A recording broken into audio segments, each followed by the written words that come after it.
गीता सत्संग में आप सभी का स्वागत, जहां हम भगवत गीता के 9वें अध्याय को दोहरा रहे हैं। सर को प्रणाम और निवेदन कि आज की गीता सत्संग की शुरुआत करें। ओम वसुदेव सुतं देवं कंस चाणूरमर्दनम देवकी परमानंदम कृष्णं वंदे जगद्गुरुम। सभी को बहुत बहुत प्रणाम। हम गीता जी के 9वें अध्याय का रिवीजन कर रहे हैं और श्लोक नंबर 12 तक हम रिवीजन कर चुके हैं। 11 तक आज बारी है श्लोक नंबर 12 की। और इस श्लोक को लेने जा रहे हैं मैं लूंगी सर। आशु बहन जी। आशु बहन से रोत के श्लोक पर चर्चा शुरू करें। सभी को प्रणाम। हम अभी तक श्लोक 11 तक पढ़ चुके। चौथे श्लोक से लेकर 10वें श्लोक तक भगवान जी ने अपने प्रभाव का वर्णन किया इस अध्याय के। और श्लोक 11 और श्लोक 12 में उन्होंने उन लोगों का वर्णन किया है जो लोग उनके प्रभाव को नहीं मानते, जो परमात्मा में विश्वास या फिर परमात्मा प्राप्ति जिनका लक्ष्य नहीं रहता।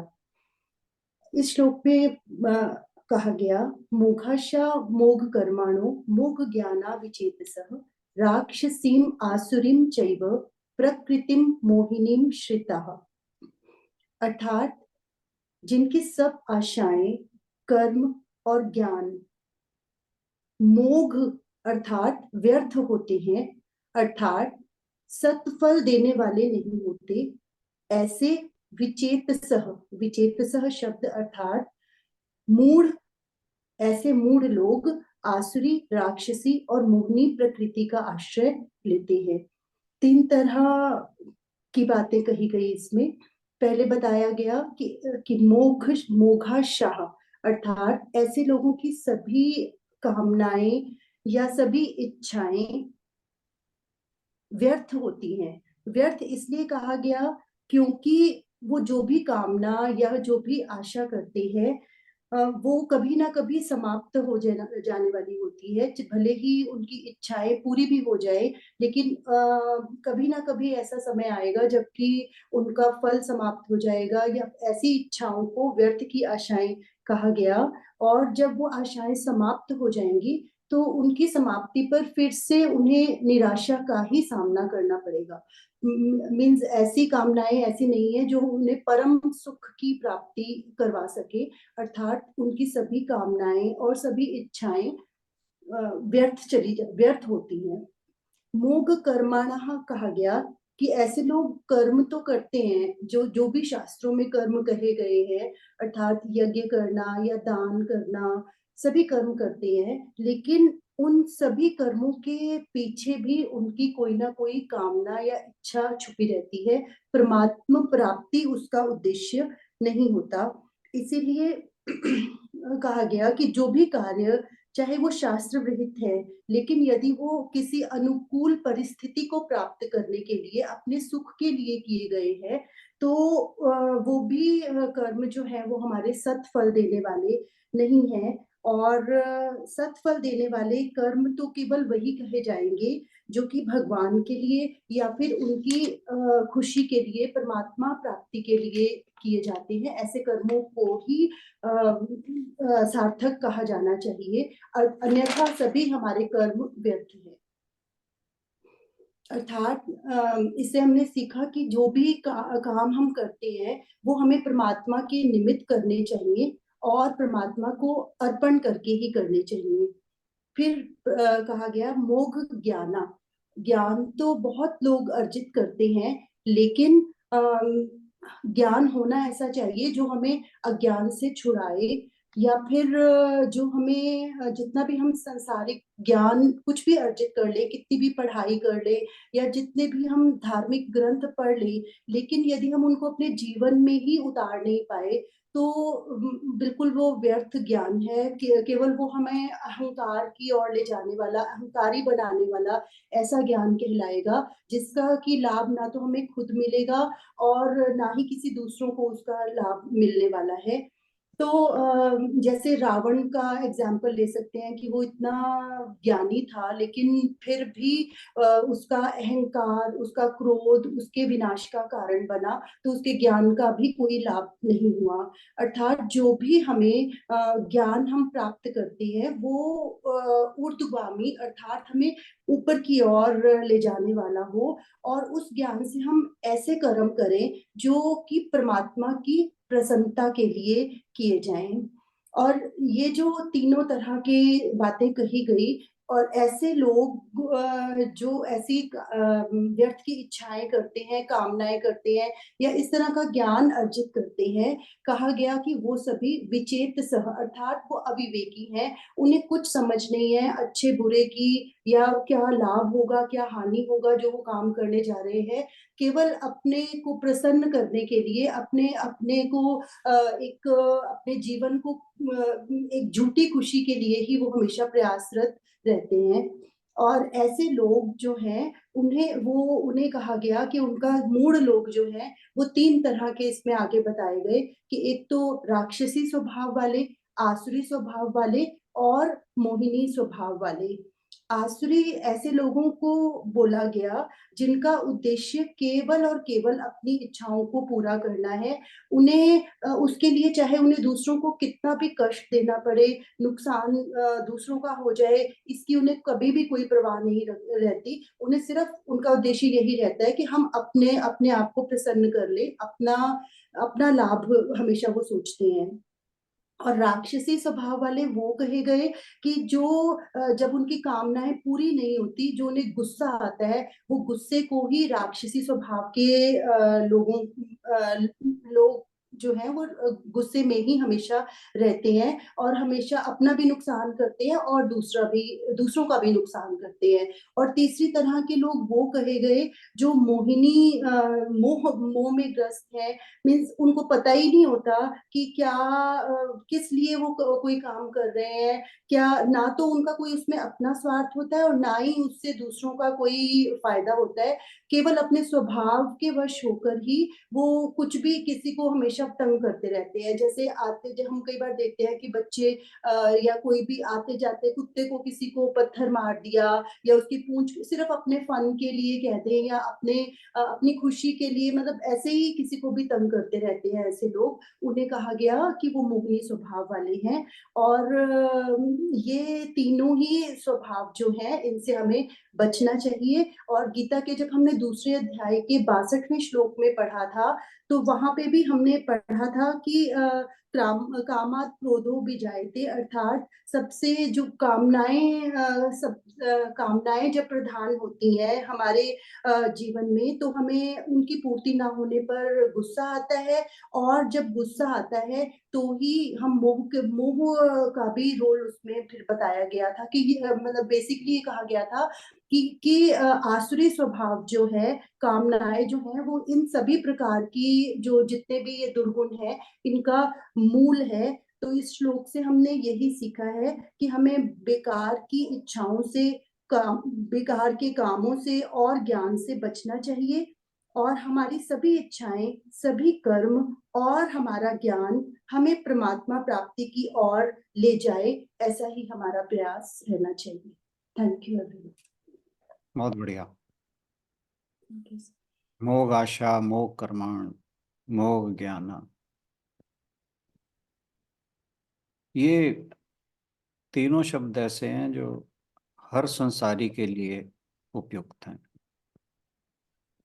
क्योंकि जो संसारी व्यक्ति होता है वो ऐसी आशा, व्यर्थ आशा का मतलब है कि वो ऐसी आशा को अपने मन में बांध के रखता है कि जो हमारे जो सांसारिक भोग हैं उनकी पूर्ति करती हो, ना कि उसे आशा परमात्मा को पाने की है। तो इसीलिए ऐसी आशाओं को व्यर्थ कहा गया है। आशा केवल और केवल मनुष्य को, जब मनुष्य को मनुष्य जीवन मिला है तो इस जीवन में केवल एक ही आशा करनी चाहिए, वो है भगवान को प्राप्त करने की। इसके अतिरिक्त हर एक आशा जो है वो मोह आशा है, व्यर्थ आशा है। ऐसे ही मोह कर्माण, जो भी कर्म मनुष्य अपनी इच्छाओं को पूरा करने के लिए करता है, वो सारे कर्म जो हैं वो कर्माण है, क्योंकि उसके कर्म जो हैं वो निस्वार्थ नहीं है, निष्काम नहीं है।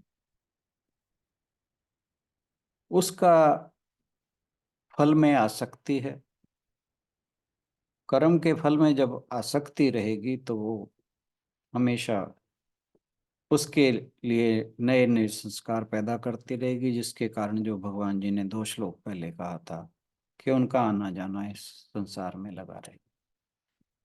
तो ऐसे व्यक्ति के द्वारा किए गए सारे कर्म जो हैं वो मोह कर्माण है।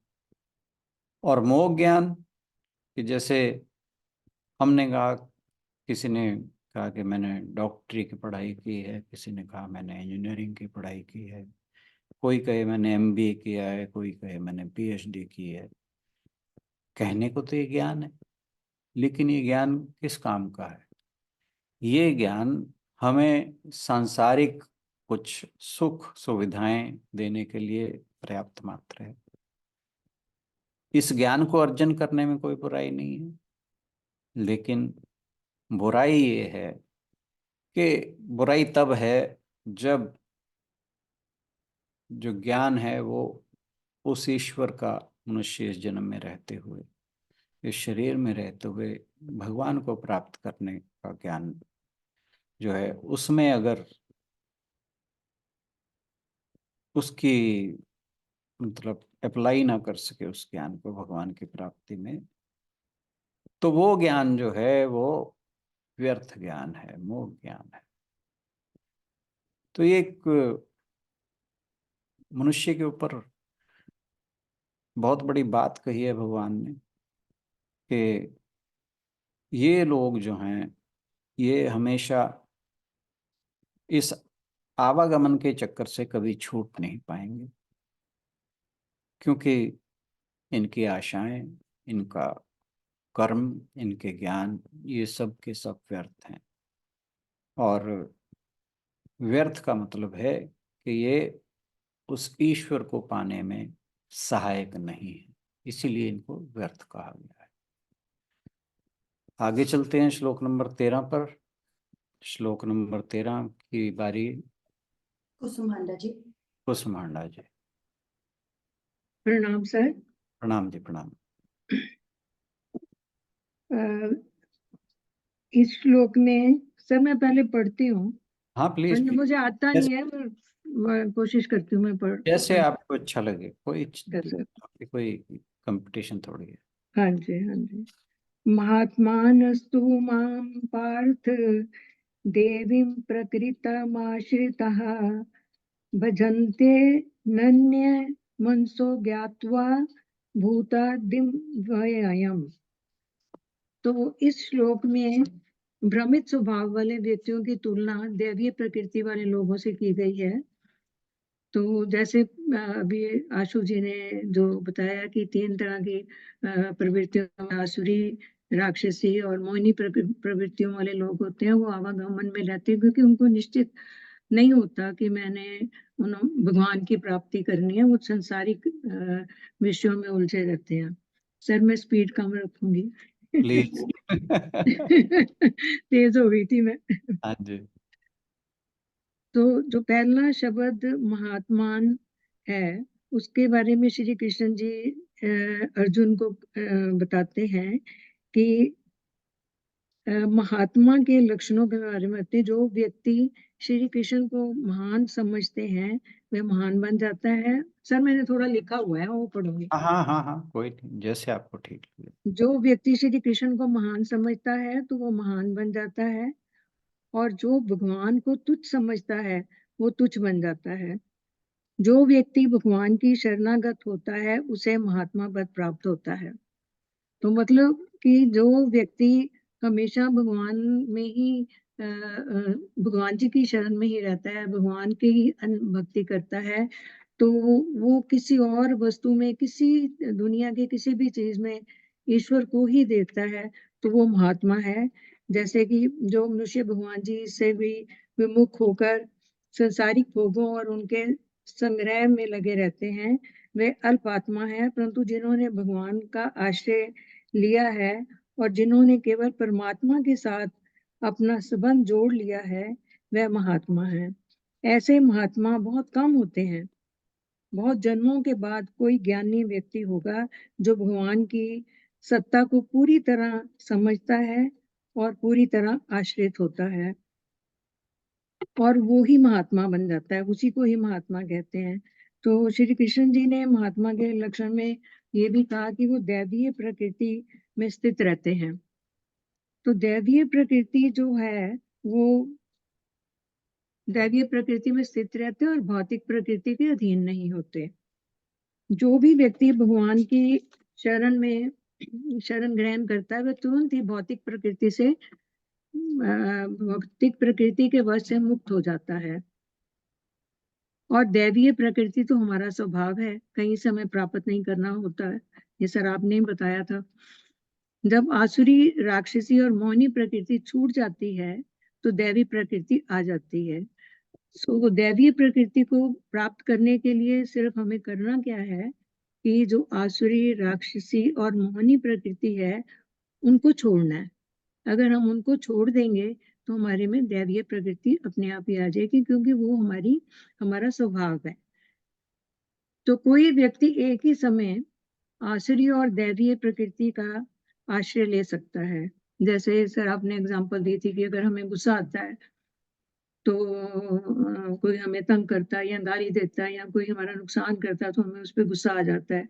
लेकिन अगर हम वो फिर हमारी होगी राक्षसी प्रवृत्ति। पर अगर हम उसको कह देते हैं कि भगवान की इच्छा, कोई नहीं, उसका गौर ही नहीं करते, तो वो फिर वो दैवीय प्रकृति में आ जाता है। अगर हमें कोई दुख हो तो हम समझते हैं कि दूसरे के कारण है। इसी तरह सुख भी हम दूसरों के कारण ही समझते हैं कि हम सुखी हैं, तो हम दूसरों के कारण ही हमें सुख हुआ है। परंतु हम खुद ही सुख और दुख का कारण होते हैं, क्योंकि अगर हम भगवान के नियमों का पालन करते हैं तो सुखी होते हैं, नहीं तो दुखी होते हैं। क्योंकि भगवान जी ने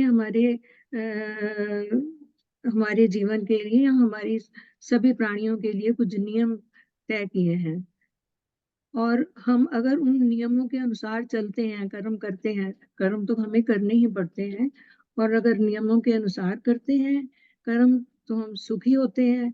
अगर हम उन नियमों की पालना नहीं करते तो हम दुखी होते हैं। तो इसका मतलब तो यही हुआ कि सुख दुख हम ही क्रिएट करते हैं और कोई नहीं करता। सुख दुखों के कारण हम ही हैं। तो जो व्यक्ति श्रद्धा और भक्ति के साथ भगवान के मार्ग में लगे हुए हैं, सब भूतों में मुझे ही भजते हैं, उन्हें महात्मा कहते हैं। तो सर जो लास्ट वाले ना, भूतादि व्ययम भजन ज्ञातवा, जो मुझे पांच भूतों में मुझे ही जानते हैं, जैसे पांच भूत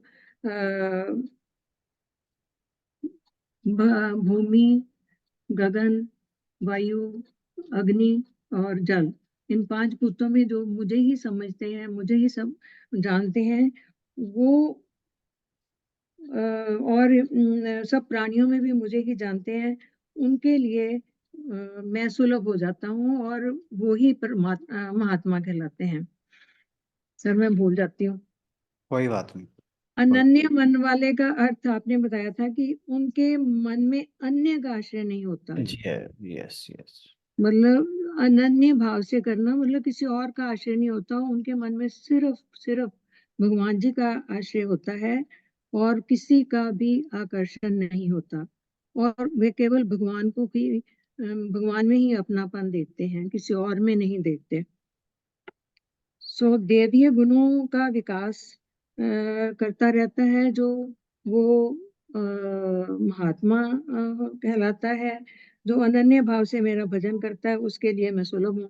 ये कृष्ण सर, सॉरी। तो फिर उन्होंने कहा कि जो व्यक्ति हर समय सिर्फ भगवान की ही शरण में होता है, जो सिर्फ उन्हीं के बारे में सोचता है, वो मुझे आसानी से प्राप्त कर सकता है।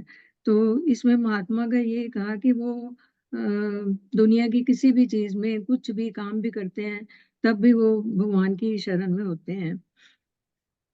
और दुख सुख में अगर किसी ने कुछ कह दिया तो भी नहीं वो उसका बुरा मानते।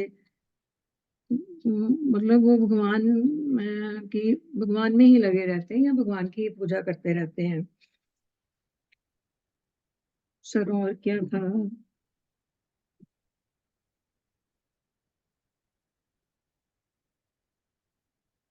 इस श्लोक से हमेशा यही ज्ञान हुआ कि हमें हर समय भगवान की ही शरण में रहना चाहिए, भगवान जी की ही पूजा करनी चाहिए, उन पे ही विश्वास करना चाहिए, और किसी पे नहीं विश्वास करना चाहिए। और तभी हम इस आवागमन के चक्कर से निकल सकते हैं। सर, अच्छी तरह से नहीं बोल पाई, सॉरी। नहीं नहीं, नो, आप अपनी बात को कहना है और किस ढंग से कहते हैं हार्डली मैटर। बात यह है कि आपने अपनी बात रखी, बहुत अच्छे से रखी। हम कोई ये तो है नहीं कि कोई बहुत अच्छे वक्ता हैं। हम तो ये है कि ट्राई कर, भगवान का नाम है, भगवान का हाँ नाम जी, हाँ जी। लेने की धीरे कोशिश धीरे हो करें। जाएगा अपने आप। हाँ। किसी तरह भी, किसी हाँ तरह। जी, हाँ भगवान जी, का तो वो उन्होंने कहा था ना कबीर जी ने हाँ कि जी। वो के जो बीज है धरती में उल्टा सीधा कैसे ही डल जाए, वो उगता ही है। उगता ही है, बिल्कुल। ऐसे ही भगवान का नाम है, वो कैसे भी ले लो, ठीक है, तो वो बिल्कुल। फलित तो होगा ही होगा। पहले तो भाई। हाँ, तो क्योंकि बिल्कुल। हमारे यहाँ भाव इम्पोर्टेंट है, ना कि ये कि हमको यहाँ वो थोड़ी है कि भी हमने कोई कंपटीशन रखा हाँ, हो कोई तो कंपटीशन थोड़ी है, कि और भी बिल्कुल ठीक सर। कौन कौन सबसे बढ़िया वक्ता है। हाँ जी, हाँ हम जी। तो ऐसे लोग हैं ही नहीं, हम तो भगवान के नाम पे इकट्ठे हुए हैं, भगवान का नाम इसी बहाने से ले लेते हैं। तो ठीक है, तो ये तो बिल्कुल सोचना ही नहीं है कि मैंने अच्छा बोला बुरा बोला। आपने जब कोई भगवान का नाम लेता है तो वो बुरा तो हो ही नहीं हो सकता। ही नहीं सकता। है एग्जैक्टली। ना। हाँ बिल्कुल ठीक सर। हाँ। तो एक्चुअली ये जो श्लोक था, ये जो 12वां श्लोक था उससे एकदम उसका उलट। उल्टा। हाँ जी, उल्टा। उल्टा। उल्टा, हाँ और जी, भगवान जी ऐसा बहुत बार करते हैं, है ना। वो हाँ जी। विरोधाभासी श्लोक लेते हैं, वो इसलिए लेते हैं ताकि उसका इम्पैक्ट एकदम से पड़े, हम्म। है ना। हाँ अब जी। जब पिछले में उन्होंने बात की राक्षसी आसुरी और मोहिनी। मोहिनी प्रकृति की, हाँ जी। उससे उलट यहाँ पे कर दी उन्होंने दैवीय। दैवीय प्रकृति की। हाँ हाँ, जी। तो अब ये जो दैवीय प्रकृति वो तो भगवान की प्रकृति है ना। डिविनिटी, डिवाइन नेचर जिसे कहा जाता है, डिवाइन नेचर किसकी है, भगवान की, भगवान की है, हाँ जी। है ना। तो इसीलिए जो दैवीय प्रकृति वाले लोग हैं उन्हें कहा महात्मा, महान आत्मा, ठीक है ना। हाँ जी, हाँ जी। हाँ, तो और ये कौन है, ये वो लोग हैं, वो पहले तो वो थे जो क्या नाम था, मोग आशा, मोग कर्मण, मोग ज्ञानम।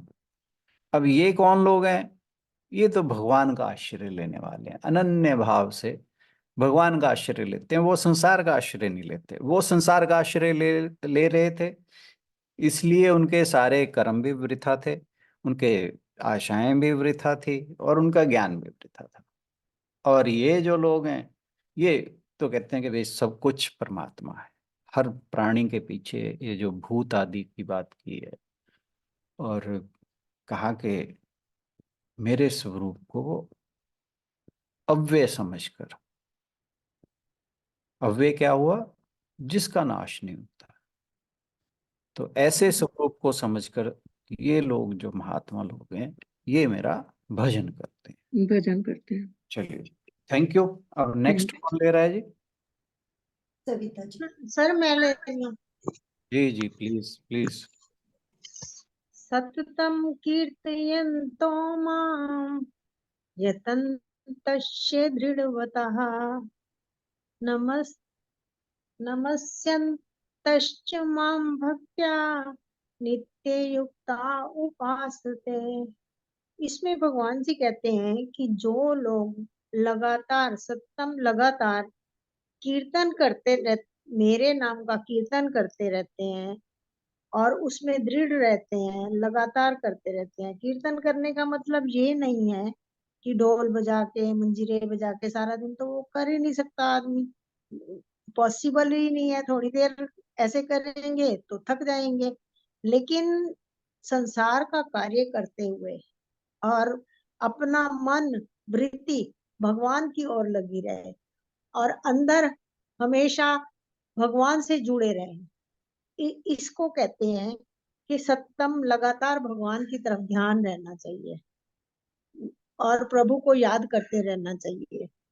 और जब हम ऐसे प्रभु को याद करेंगे और उसमें हमारा निश्चय भी दृढ़ होना चाहिए, ये नहीं कि कभी किया कभी छोड़ दिया, आज कर दिया, घंटा कर दिया, 5 मिनट कर लिया, मतलब संसार के कार्य करते हुए हरदम, जैसे कहते हैं तार प्रभु के साथ जुड़ी होनी चाहिए। संसार का तो कार्य करना ही है और भगवान का नाम, चाहे हम अकेले बैठ के गुणगान करते रहें, चाहे किसी के साथ बैठे या सत्संग में जाएं, वो भगवान का हमारे श्वास जैसे आते जाते रहते हैं, हर श्वास में भगवान का नाम चलते रहना चाहिए। इससे हमारे अंदर हमारे शरीर के अंदर ऐसे लगे कि भगवान समा गए हैं, रम गए हैं। और वैसे देखने में तो लगेगा कि हम कीर्तन नहीं कर रहे हैं, भाई संसारिक कार्य कर रहे हैं, लेकिन अंदर से तो भगवान का जप चलता रहे, यही होना चाहिए। भगवान का ध्यान इसी को कहते हैं। और जैसे ये कहते हैं जो संसार का कार्य है, वो संसार है, उसमें तो मतलब एक रूपता हो ही नहीं सकती।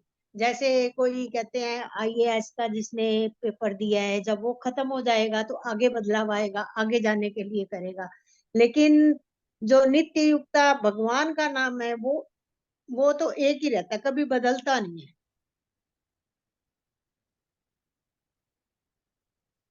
उसमें जब हम अपने आप को, भगवान का नाम बदलता नहीं है, और जब हम अपने आप को समर्पण कर देते हैं प्रभु के लिए, तो उसकी तो बात ही अलग है। फिर तो निश्चिंत ही हो जाता है आदमी और अपने आप में लाइट फील करता है कि जो भगवान करेंगे वही सही है, जब भगवान पे छोड़ देंगे।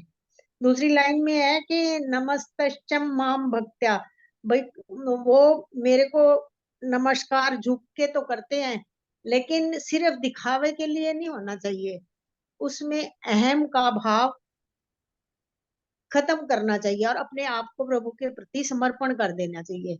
ये नहीं कि सिर्फ सिर झुका दिया।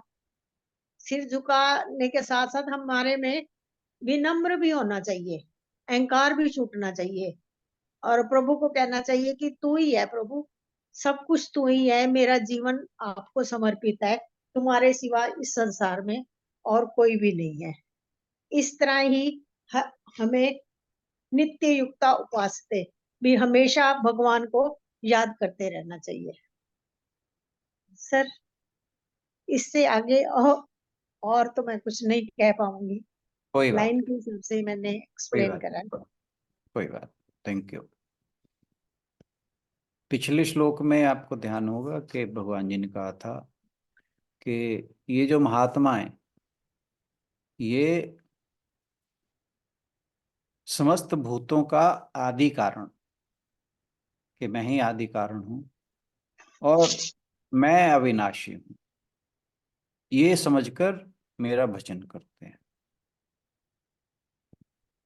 तो ये जो श्लोक था इसमें बात हुई ज्ञान की, कि जो ये जो ये महात्मा है इनको इस बात का ज्ञान हो जाता है कि सारे जो प्राणी हैं उनका आदि और जो अविनाशी है वो भगवान है, और ये समझकर वो मेरा भजन करते हैं। और इस श्लोक में दोनों में मैं फर्क बताने की कोशिश कर रहा था कि इस श्लोक में जो है यहाँ पर जो दूसरा मार्ग है वो है भक्ति मार्ग, उसकी बात की गई है। सततम कीर्तयन्तो माम। अब कीर्तन की जहां तक बात होती है, जो कीर्तन के नाम पर हमारे दिमाग में आता है कि कुछ लोग गा रहे हैं, कुछ लोग नाच रहे हैं, और कुछ लोग कुछ इंस्ट्रूमेंट्स बजा रहे हैं, छेने ढोलकी बजा रहे हैं। ठीक है, हम इसे कीर्तन समझते हैं। और भगवान जी ने कहा सतत कीर्तन कीर्तयन्तो। तो सतत कीर्तन तो हो नहीं पाएगा जिस कीर्तन को हम समझते हैं। सतत का मतलब हुआ लगातार सिर्फ कीर्तन में लगे रहे। तो कोई कितना नाच लेगा, कोई कितना गा लेगा, कोई कितना बजा लेगा, तो इसका मतलब ये है कि भगवान जी उस कीर्तन की बात तो नहीं कर रहे। पहली बात, भगवान जी जो बात कर रहे हैं वो ये है कि हर समय हमारे अंतःकरण में भगवान के नाम का स्मरण भजन वो चलता रहे। इसी का नाम सतत कीर्तन है। हम कुछ भी करते रहे, हम अपने दैनिक कार्य जो जीवन में हमारे लिए निहित कार्य हैं, जो हमारे, चाहे हम कोई जॉब कर रहा है, चाहे कोई व्यापार कर रहा है, जो कोई खाना बना रहा है, जो कुछ भी जैसे भी कर रहा है, वो अपने अपने कर्म करते रहें, लेकिन भगवान का भजन, भगवान का कीर्तन, भगवान के नाम का स्मरण वो लगातार चलता रहे। और फिर क्या, यतन्तश्च दृढ़ व्रतः। अब जैसे, अब यहां पर उस कीर्तन की और क्लियर कर दिया कि अब वो कीर्तन जो होता है वो तो थोड़ी देर किया, 1 घंटा 2 घंटा 3 घंटा, अब बाकी दिन फिर अपना सांसारिक भोगों में लग गए। ठीक है, तो अब दृढ़ व्रत होकर कीर्तन करना, इसका मतलब क्या हुआ कि भाई हाँ, हमने सोच लिया कि हमने कुछ भी करें, हम भगवान के नाम को नहीं छोड़ेंगे, भगवान के नाम का कीर्तन हमारे भीतर चलता रहे। तो और फिर कहा कि नित्य युक्त होकर नमस् नमस्यन्तश्च माम भक्त्या नित्य युक्ता उपासते, कि जो मेरे भक्त हैं वो मुझे नमस्कार कर नित्य युक्त होकर, यानी नित्य युक्त का मतलब हुआ कि भगवान में जो है उनकी लगातार उनसे जुड़ाव बना रहे। नित्य युक्त का ये अर्थ हुआ। तो वे मुझे नमस्कार कर, जो मेरे भक्त हैं वे नित्य युक्त होकर मुझसे, उनका संबंध जो है वो ऐसा है कि जो अटूट हो गया है, और इस प्रकार मेरी उपासना। तो ये बात भगवान जी ने इस श्लोक में बताई अब 7:45 हो चुके हैं। आज इतना हैं? नहीं सर, आज इतना ही लेंगे। गीतांजलि जी वैसे भी अवेलेबल नहीं है। चलिए, थैंक यू। करें जी समापन। जी सर। ओम पूर्णमदः पूर्णमिदं पूर्णात् पूर्णमुदच्यते पूर्णस्य पूर्णमादाय पूर्णमेवावशिष्यते। ओम शांति शांति शांति। हरि ओम। सभी को बहुत बहुत प्रणाम और आज के सत्संग में आने के लिए बहुत बहुत धन्यवाद। And thank you for waiting for me. Thank you. सभी की ओर से राणा सर का भी बहुत बहुत धन्यवाद। कल मिलते हैं अगली चर्चा के साथ। Thank you everyone. और आज के जिन्होंने आज के श्लोकों पर व्याख्यान दिया उन सबका भी बहुत बहुत धन्यवाद। बहुत अच्छे से बोला आप लोगों ने। Thank you. Thank you sir. आप कोशिश हर कोई किया कीजिए। कुछ लोग ये सुनते ही कि भाई कोई श्लोक ना हमारे जिम में मढ़ दिया जाए, वो तुरंत भाग लेते हैं। ऐसा ना किया कीजिए। आपसे 1 लाइन 2 लाइन 3 लाइन, हम कोई यहाँ पर कोई कंपटीशन तो करने बैठे नहीं है। हम तो भगवान के नाम की चर्चा करने बैठे हैं। तो आपसे जितना बन पड़े कोशिश कीजिए। हर कोई बचे नहीं, बल्कि अपने उत्सुक होकर बढ़ चढ़कर ये कहें कि वे मैं करूँगा या मैं करूँगी, ये भाव रखें। तो बाकी तो सब भगवान भली करेंगे। Thank you. सर अभी यही हम आपके आने से पहले बात कर रहे थे। हमें लगता है कि अभी हमारा तो उथला ज्ञान है बिल्कुल, तो वो फिर थोड़ा सा हेजिटेशन होती है या अपनी कमी है कि हम कई बार सुनते नहीं है ध्यान से या फिर समझ नहीं पाते उतना। तो देखिए, ज्ञान पता है क्या है? अगर आप लोग मुझे ज्ञानी समझते हैं तो बस वो गलत ही है। ठीक है ना? हम सारे के सारे एक ही थैली के चट्टे बट्टे हैं और हमारा प्रयास है कि हम भगवान के नाम का कीर्तन स्मरण कर लें। 1 घंटा बहुत अच्छे से निकल जाता है, पौना घंटा, जो भी जितने में टाइम है। उल्टे कामों में नहीं लगते, कुछ और नहीं सोचते। 1 घंटा 24 घंटे में कम से कम ये टाइम तो ऐसा होता है ना कि हम केवल भगवान की बात कर रहे होते हैं। ज्ञान ज्ञान की तो बातें बेकार है।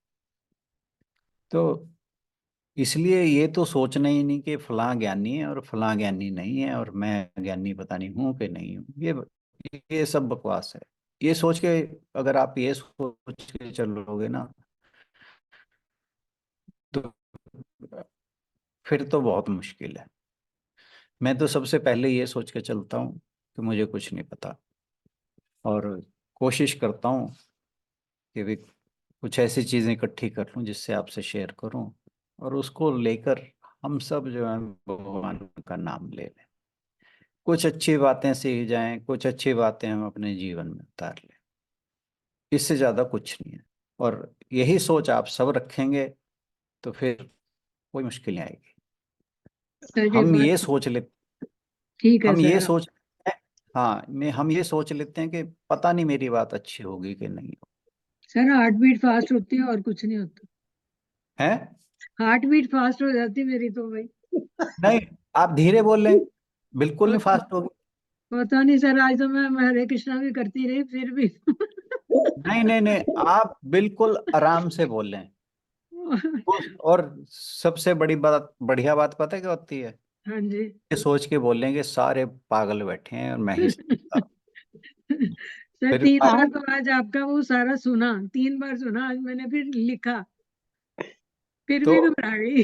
ना ना ना ना, आप ये सोचकर बोल देखो। मैं बोलने का ये मैं टैक्ट बता रहा हूँ। हाँ जी बताओ सर। टैक्ट ये होता है कि आप ये सोचिए कि जितने बाकी सामने बैठे सुन रहे हैं ना, ये सब मूर्ख हैं और मैं सबसे समझदार हूँ। ठीक है? अच्छा, फिर आपको दूसरी बात ये बताओ, आप कह रहे थे कि ना सारी जगह से मैं आप पहले तो तैयार करते हो सर, जब हाँ तैयार जी, करते हो तो कहाँ कहाँ से पढ़ते हो और फिर नोट बनाते हो क्या? हाँ जी। अच्छा, फिर तो बहुत टाइम लगाते हो आप नहीं, हमारे लिए। नहीं, नहीं, नहीं, ऐसा कुछ नहीं। ये टाइम जो लगाता हूँ ना, मैं अपने लिए लगाता हूँ, अपने स्वार्थ। चलो अपने लिए सही है। वही आपके मैं टेक्निक पूछ रही हूँ भी, अपने लिए करने के लिए क्या टेक्निक होनी चाहिए, तभी पूछ रही हूँ। वो तो मैंने बहुत बार बताया कि मैं मेरे पास 10-12 गीता जी के वो हैं टेक्स्ट। उनमें से जो अच्छी अच्छी बातें मुझे लगता है कि इस श्लोक में आनी चाहिए। और सबसे बड़ी बात, जितने भी गीता जी के टेक्स्ट लिखे हुए हैं ना, जो भी जो कुछ लिखता है उसके अंदर उसका अपना कुछ ना कुछ आ ही जाता है। हम्म। मेरी कोशिश ये रहती है कि मैं उनमें से वो चीजें निकाल लूं जिसमें से किसी का कुछ ना आए, जो ऐसा लगे कि भगवान जी ने कहा है, वो बातें शेयर हो जाएं। हाँ, बिल्कुल सर, आपका सुन के लगता भी ऐसे ही है। हाँ, कि उसके यस। में उसमें कि ये ना हो कि किसी का कुछ अपना दृष्टिकोण, किसी का अपना कोई स्वार्थ हो, वो अपने स्वार्थ की। अब जैसे ये गीता एज इट इज है ना,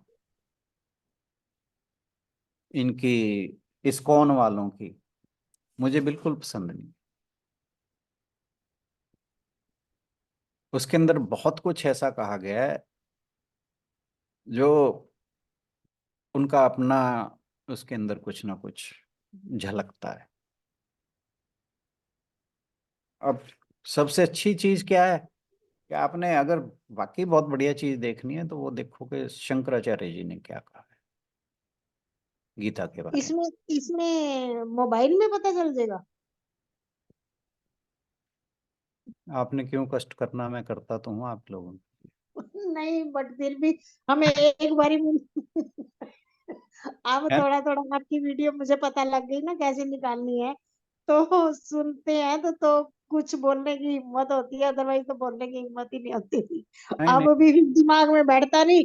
अब जो ये ज्ञानानंद जी की थी उसमें से पढ़ के 2-3 बारी मैंने पढ़ा, फिर हम्म, बोली। कोई बात नहीं, किसी की भी पढ़ लो, वो बात नहीं है। बट मैं तो बहुत अच्छे अच्छे जो सिद्ध संत हैं उनकी गीता जी को जो उन्होंने लिखी हुई है, मैं अक्सर उन्हीं को ही कोट करता हूँ। तो मैंने सर बहुत जैसे कि सर है, जैसे कि जैसे कि हम्म,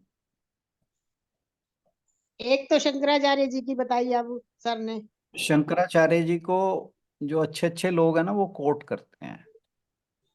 ठीक है, अब जैसे ज्ञानेश्वरी है, मैं ज्ञानेश्वरी में से बहुत कुछ लेता हूँ। और ये क्या नाम है,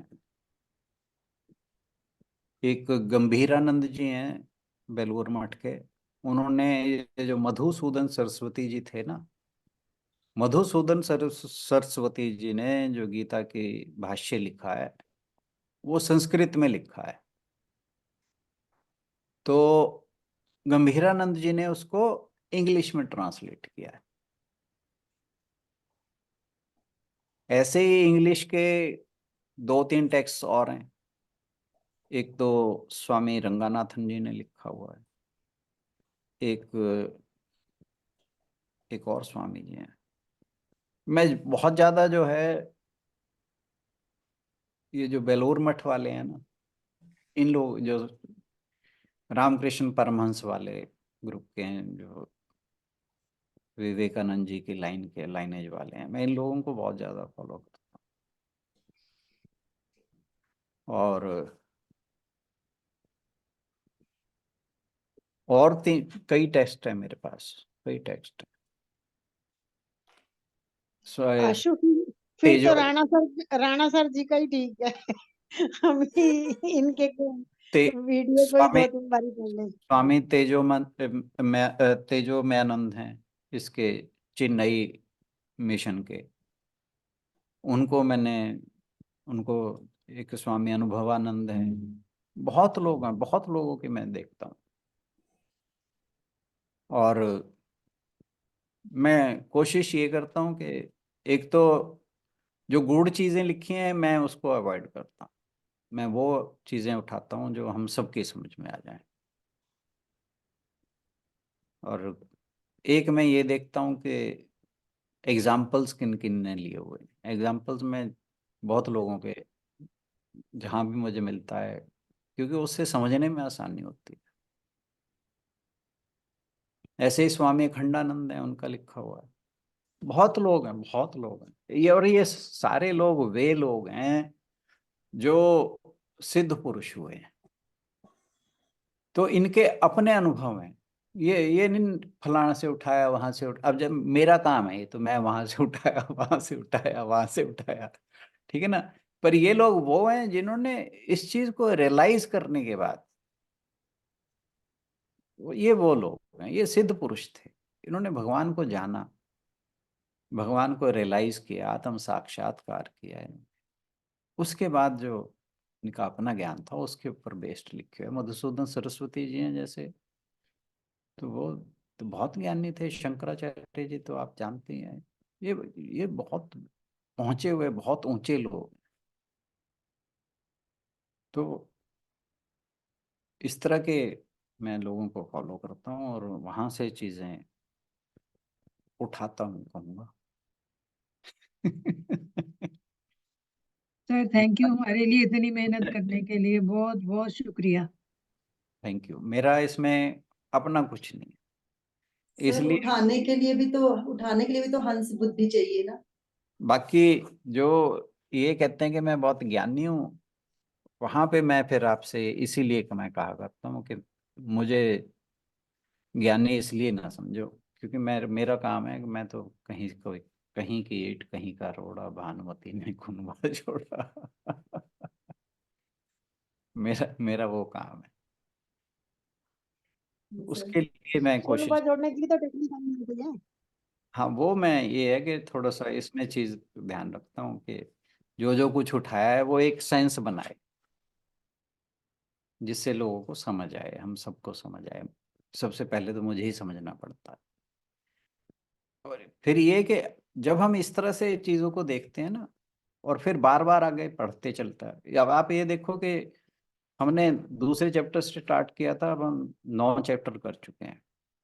हमें बहुत कुछ चीजें अब जो तथ्य हैं वो समझ आने शुरू हो गए, है ना। और जब फैक्ट्स जब आपको समझ आने शुरू होते हैं तो फिर क्या होता है कि आपको लगता है कि नहीं, हमें कुछ ना कुछ करना चाहिए, कुछ ना कुछ सोचना चाहिए अपने बारे में। बाकी अदरवाइज गीता पढ़ने से कुछ नहीं होता। पढ़ के आप कुछ अचीव नहीं कर सकते जब तक आपको उसकी गहराई में जाकर उसको समझने की कोशिश नहीं करेंगे और उसे अपने जीवन में उतारने की कोशिश नहीं करेंगे। तो वो सबसे ज्यादा जरूरी है।